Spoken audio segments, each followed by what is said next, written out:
Doctor, you hit on the third leading cause of death in the United States, and I'm sure most of us could figure it's either heart-related or cancer or diabetes, things like that.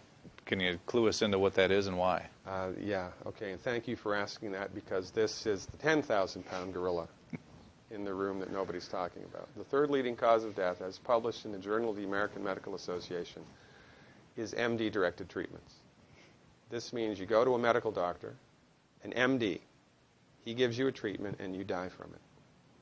According to the United States Department of Health and Human Services, 15,000 Medicare patients a month are killed by MD treatment, and nobody goes to jail. A handful of terrorists fly 2 planes into the Twin Towers. 3,500 people die, and we go to war.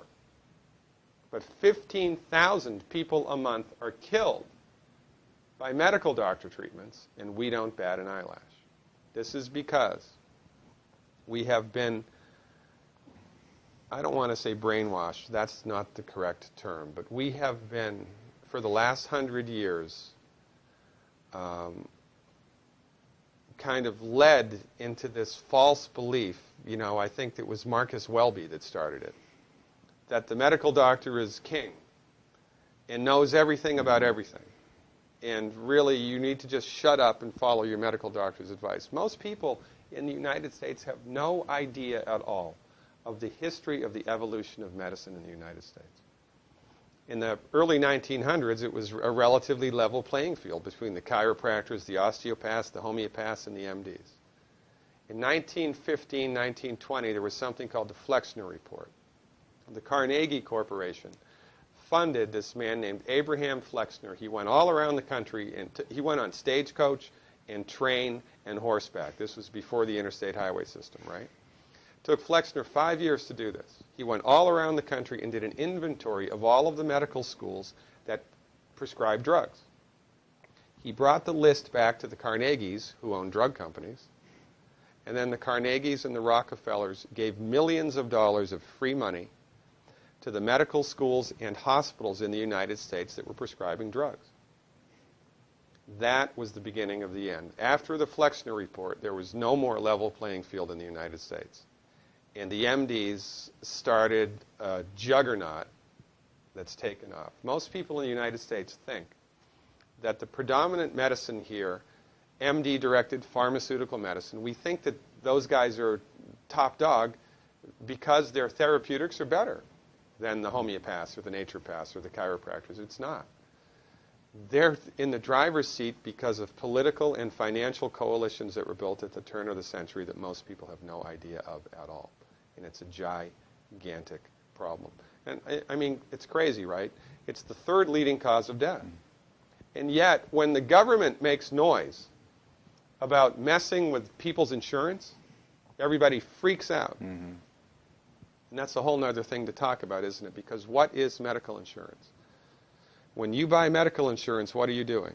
You're betting that you're going to get so sick you will not be able to afford it. Mm-hmm. Right? Yeah. Right. And then, so you pay good money every month to gain access to a system of medicine that's the third leading cause of death in the United States. We need our heads examined, quite frankly. That's why we give, Dr. Wallach and myself collectively, we give 400 free lectures a year. And we're building a grassroots network because people don't know this. I mean, people, I come to my lectures and they look at me and say, couch potatoes live longer? Medical doctors are the third leading cause of death? You know, what's going on here? We're like the people, you know, in Galileo's time saying, hey, everybody, you know, it's the sun that's at the center of the solar system, not the Earth. Well, hey, everybody, the Earth is round, it's not flat. Or, hey, everybody, slavery's a bad thing. Right? This is, we have a social agenda here. Why do we have a social agenda? Because people are suffering needlessly. You wouldn't believe, as God is my witness, you would not believe the things that I've seen people recover from in holistic medicine. The body's ability to fix itself is remarkable. And most of the time, all that the body needs to do that is the raw materials that it needs to do that.